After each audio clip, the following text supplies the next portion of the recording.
जब मेरे समाज के हजारों लोग इंजीनियर, डॉक्टर, साइंटिस्ट, प्रोफेसर, वकील, ब्यूरोक्रेट बनेंगे और वो जब मिल के समाज को आगे ले जाएंगे तो समाज बहुत आगे चला जाएगा। जो पीएसयूज बेच के प्राइवेटाइज करके लाखों नौकरी के रास्ते बंद किए, वो पीएसयूज वापस सरकार के अधीन कैसे आए? और जो एजुकेशन को महंगा करके हमारे लोगों से शिक्षा पूरी तरह छिन गई है, वो सरकार कैसे वापस पहले की तरह स्कॉलरशिप का इंतजाम करे ताकि हमारे बच्चों की पढ़ाई बीच में ना छूटे। ताकत आपकी न्यायपालिका में है, वहाँ आपका रिजर्वेशन हायर जुडिशरी। दूसरा मीडिया में आपका प्रतिनिधित्व है ही नहीं। जब तक हम लोग एक इंक्लूसिव सोच के साथ एक आपस में तालमेल बिठाकर आगे की भविष्य की रणनीति तैयार करके अपने आंदोलन को आगे नहीं बढ़ाएंगे, तब तक कुछ बहुत ज़्यादा हो जाने वाला नहीं है।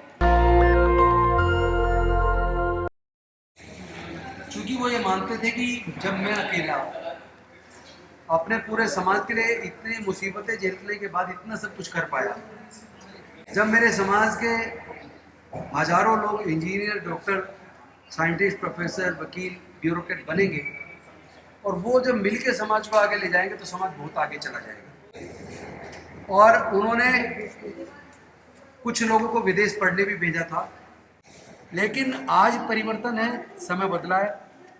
आज सामाजिक आंदोलन की इस लड़ाई को मेजोरिटी में वही नौकरी पैसे वाले लोग लेके चल रहे हैं, चाहे वो बिनाए हो, चाहे वो SC ST OBC employees association confederation हो, चाहे वो रेलवे की SC ST की एसोसिएशन हो एम्प्लॉइज़ की, या बैंक्स की एम्प्लॉइज़ की एसोसिएशन हो। वो सारी एसोसिएशंस में लोग अच्छे अच्छे पद पर बैठे हुए लोग भी इस आंदोलन को आगे ले जाने का प्रयास कर रहे हैं। तो जो बाबा साहेब की भावना थी, कम से कम मैं आज ये नहीं कह सकता कि समाज के पढ़े लिखे लोगों ने धोखा दिया, क्योंकि आज समाज के मेजोरिटी में लोग इतने गरीब हो गए कि वो अपने परिवार के रोटी का इंतज़ाम करने में बड़ी मुश्किलें उन्हें आ रही हैं, वो उतना टाइम नहीं निकाल पा रहे। लेकिन अब ज़्यादातर जो आंदोलन लोग लड़ रहे हैं, आप ज़्यादातर को देखिए तो ज़्यादातर पढ़े लिखे लोग लड़ रहे हैं। तो परिस्थिति बदली है, और ये जो आज प्रयास हुआ इस कॉन्फ्रेंस के माध्यम से सामाजिक मुद्दे, चाहे एजुकेशन का मुद्दा हो, चाहे एम्प्लॉयमेंट का मुद्दा हो, हेल्थ का मुद्दा हो, उन तमाम मुद्दे पर जो चर्चा हुई है, मैं समझता हूँ इस चर्चा का असली फ़ायदा तब है जब हमारे तमाम एम्प्लॉयज़ की एसोसिएशंस आपस में बैठकर पहले आपस में कोऑर्डिनेट करें, और फिर हमारी ये सारी एम्प्लॉयज़ की एसोसिएशंस तमाम पार्टियों में जो हमारे सांसद, विधायक हैं, सरकारों में मंत्री हैं, उनको भी, समाज के उन लोगों को भी बुलाएं, उनके साथ भी एक लंबे दौर की डिस्कशन करके जो समाज की समस्याएं, उन मुद्दों को इंगित करते हुए उनको कैसे सॉल्यूशन करवाना है। फोर्थ क्लास एम्प्लॉयमेंट जो पूरा आउटसोर्स हुआ उसको कैसे वापस सरकार के अधीन लाना है। जो पीएसयूज बेच के प्राइवेटाइज करके लाखों नौकरी के रास्ते बंद किए, वो पीएसयूज वापस सरकार के अधीन कैसे आए।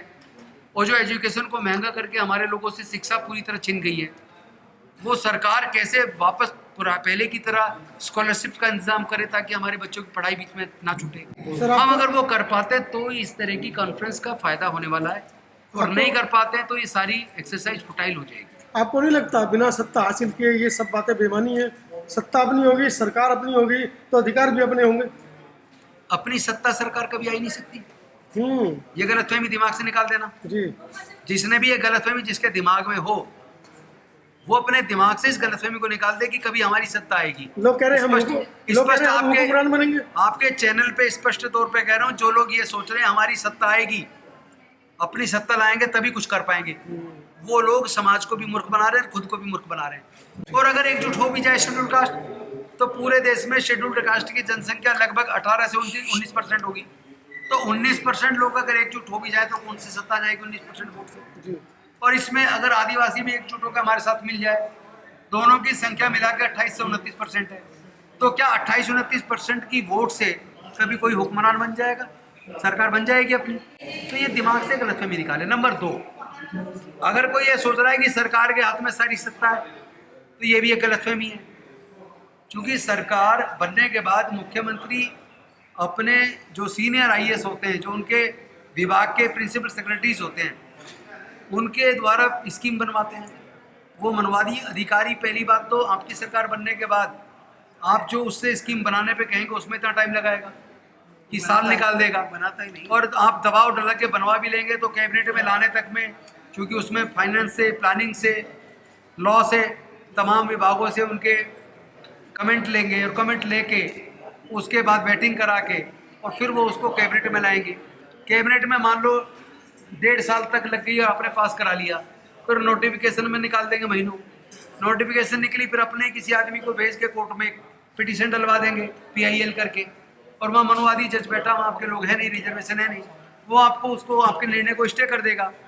स्टे करके, स्टे का कभी भी कोई जजमेंट तब तक आएगा नहीं, आपकी 5 साल की सरकार का पीरियड पूरा, काम खत्म। तो अगर ये सोच रहे हैं कि हुक्मरान बनेंगे, सत्ता आएगी तो अपने लोग का कर देंगे, तो ये गलत फहमी। रास्ता क्या है? आज रास्ता ये है कि राष्ट्रीय स्तर पे कोई पॉलिसी अगर बनानी है, जैसे राष्ट्रीय स्तर पे आपको स्कॉलरशिप की पॉलिसी बनानी है जो पहले थी, अब लगभग खत्म है, उसी स्कॉलरशिप से लोग पढ़ जाते थे, तो वो राष्ट्रीय स्तर पे केवल केंद्र की सरकार से बनेगी। और केंद्र की सरकार का मतलब राष्ट्रीय पार्टी। राष्ट्रीय पार्टी भारत में अगर मजबूत बड़े स्तर पे देखा जाए तो मुख्य रूप से 2 हैं, या तो बीजेपी है या कांग्रेस है। तो आप आज तो इंक्लूसिव की बात पूरे देश में हो रही है, यहाँ तक कि जो हैंडीकैप है उनको भी इंक्लूसिव की बात की जा रही है, जनरल बच्चों के साथ ही उनको भी स्कूल में दाखिला दिया जा रहा है। तो हम एक तरफ इंक्लूसिव की बात हो रही है और हम एक्सक्लूजन की बात कर रहे हैं। एक्सक्लूजन से काम नहीं चलेगा, इंक्लूजन से चलेगा। हम देश की राष्ट्रीय पार्टी में ही अपना प्रतिनिधित्व बनाए, अपनी ताकत बढ़ाएं, और राष्ट्रीय पार्टी के माध्यम से ही अपने मुद्दों को आगे बढ़ा के सरकार बना के वहाँ से पास कराएं। अगर किसी स्टेट में छोटी मोटी सरकार कोई बन भी जाए आधी अधूरी, उससे कुछ हो जाने वाला नहीं है, रीजनल पार्टी से कुछ होने वाला नहीं है। जो कोई ये सोचता है कि पूरे देश की समस्याओं का समाधान किसी एक राज्य में सरकार बनाने से हो जाएगा, ये गलतफहमी है। ये गलतफहमी दिमाग से बिल्कुल निकाल देना, चूँकि ताकत बटी हुई है। ताकत आपकी न्यायपालिका में है, वहाँ आपका रिजर्वेशन, हायर जुडिशरी, दूसरा मीडिया में आपका प्रतिनिधित्व है ही नहीं। तो 2 प्रजातंत्र के 2 स्तंभ तो आपके बिल्कुल ही वीक हैं। उसके बाद बचे 2, एक बचे आपकी एग्जीक्यूटिव, एक बचा आपका लेजिस्लेचर। तो लेजिस्लेचर में आप अगर कर भी लेंगे, लेकिन एग्जीक्यूटिव के अंदर तो ब्यूरोक्रेट्स का इतना बड़ा रोल है, वो इतनी हडल डालते हैं। तो इतना आसान काम नहीं है जितना आसान वो लोग समझते हैं जो कहते हैं कि अपनी सत्ता आएगी तभी हम न्याय देंगे। ना कभी सत्ता आएगी ना कभी न्याय मिलेगा। अब बनाए जैसे संगठन, पढ़े लिखे लोगों जैसे संगठन अब समाज में आए हैं, तो क्या लग रहा है जो चीज़ आप चाह रहे हैं, जो कमियां? नीयत पे शक नहीं है, अच्छे लोग हैं, मेरे अपने मित्र हैं, लेकिन कितना कर पाएंगे ये भविष्य में पता चलेगा।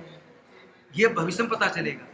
कई बार संगठनों में ज़्यादातर मैंने देखा कि संगठन में आपस में गुट बन जाते हैं, कुर्सी पे ही झगड़ा हो जाता है, मैं चेयरमैन बनूँ, मैं बनूँ, और वो संगठन टूट के आपसी में लड़ते रहते, फिर आगे कुछ नहीं बढ़ता। एग्जाम्पल के तौर पर समता सेना दल के कितने ग्रुप हैं, कन्फेडरेशन के कितने ग्रुप हो गए, रेलवे एसोसिएशन के ग्रुप हो गए, LIC के ग्रुप हो गए। देखिए, जब तक हम लोग एक इंक्लूसिव सोच के साथ एक आपस में तालमेल बिठाकर आगे की भविष्य की रणनीति तैयार करके अपने आंदोलन को आगे नहीं बढ़ाएंगे, तब तक कुछ बहुत ज़्यादा हो जाने वाला नहीं है। ठीक है, लेकिन फिर भी होप फॉर द बेस्ट। जो लोग कर रहे हैं कोशिश, उनको डिमोरलाइज करने का इरादा नहीं है, हम उनके साथ खड़े हैं, मिलके इस काम को आगे बढ़ाएंगे। Thank you. दस्तक की आपसे गुजारिश है कि अगर इसको बचाना चाहते हैं तो नेशनल दस्तक को सब्सक्राइब करने के लिए रेड कलर के सब्सक्राइब बटन को दबाएं, फिर बेल आइकन की घंटी दबाएं। नेशनल दस्तक को बचाने के लिए बहुत जरूरी है कि हर खबर को शेयर करें, लाइक करें, कमेंट जरूर करें।